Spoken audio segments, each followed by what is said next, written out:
world tuning in. Hello everyone. Today I would like to come to y'all with a new topic at hand, which is on the verge. And on the verge is pretty much a lot of things that as adults we do deal with, especially if we work in a very stressful environment. And I know things that I deal with from time to time are on the verge of being depressed, on the verge of being bipolar, on the verge of having emotional breakdowns, emotional hypersensitivity, and all different things that deal with what we have going on mentally. That's any adult that is living in this world. You have certain things that happen that may cause different reactions. So it's all about how we deal with them. So I have found a way to help myself, and I hope to help other folks that may be dealing with these certain type of issues at hand. And it's through a video that I found on healthy places. So I would like to bring this to y'all, and I hope that you will get something out of what I am trying to show everyone and inform on medical education. So let's get into it. 3, 2, 1. What's up, y'all? It's Hannah. We're talking about love, relationships, and dating by talking about bipolar and ghosting. First off, the meaning of ghosting. When a person cuts off all communication with a friend or someone they are dating, they avoid contact with them, don't respond back to text or phone calls, and completely ignore that person with no warning or any type of reasoning for it. It sucks. It's horrible. I get so many comments like, is my boyfriend or girlfriend with bipolar disorder ghosting me, and why? And as someone living with bipolar disorder, I have to admit I have been guilty of ghosting. And I'm going to share my experience and why I've done it in the past. I live with extremes, and the deeper I feel, the harder I push away based on my fear of rejection. Because I have been used to getting rejected because I live with bipolar disorder. Those of us living with bipolar disorder have been used to being alone, have been used to getting comfortable with being on our own.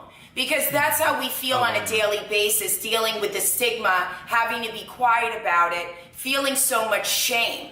We feel like a problem no matter what we do, especially when we start dating someone else, especially when we get deep feelings for that person. Yeah. In my experience, it seems like it's easier to cut off all communication and just walk away from the situation. I have felt like it's better for the both of us, but now as I've gotten older, I realize that it's extremely hurtful for the other person that's dealing with it.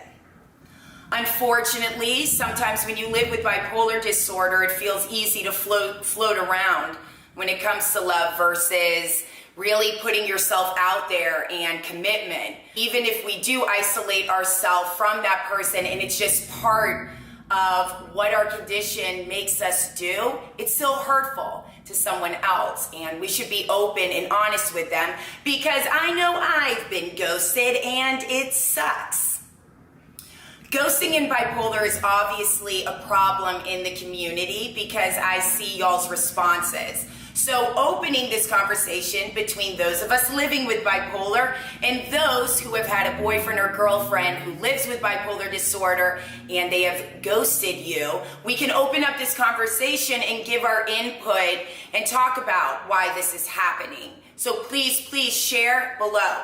And check out my other videos about love and relationships by subscribing to my YouTube channel. I will see you next week. Bye.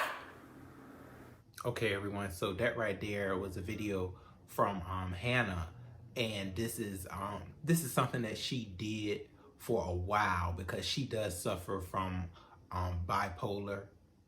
And I'm not saying that's something that I suffer from right now, but at times I do feel on the verge of having certain topics from the bipolar the bipolar type of family. especially ghosting. Now, on my perspective of ghosting, I know I have done that before, especially when it comes to relationships as well as family members. It makes you very you feel very awkward around folks. If I feel that sometimes ghosting can happen, on my perspective, if I take things too serious in a certain part of my life, like my work life. When I take my work life way too serious and I do way too much for work, things get cut off that are in my social life. And as an adult, sometimes it's hard to juggle the two of those when you are dealing on the verge of having some type of bipolarism, some type of tism with that.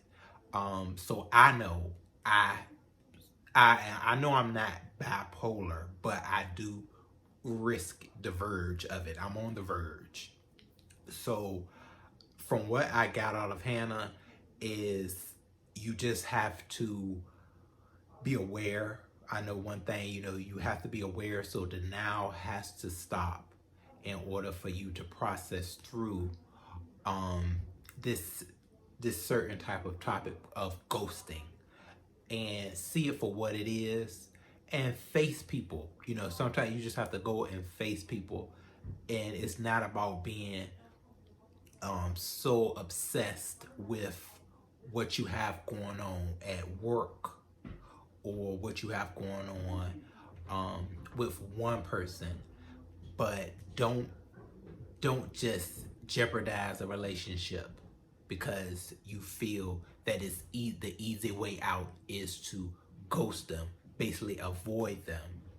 Because how will you find focus on gaining the ability to interact with that person one on one and just learn from the experience of being a social butterfly, pretty much? And something that I know is, I read this from someone, is sometimes people are just going to be grouchy. They're not going to connect well with you, but being that we are adults, we are able to handle that. We are able to look the other way. That's things that we need to look the other way to when that happens, and just try to make it above that occasion, but don't run away from it. Don't run away. Don't ghost, because ghosting is very, very much the easy way out, and that's the way that we like to take it at times.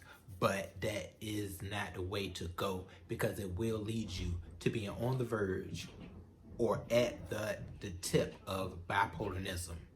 That's one of the signs of it.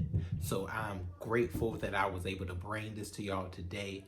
And this is something that we can work on together within the medical education that we all need to survive within life. We have to have some type of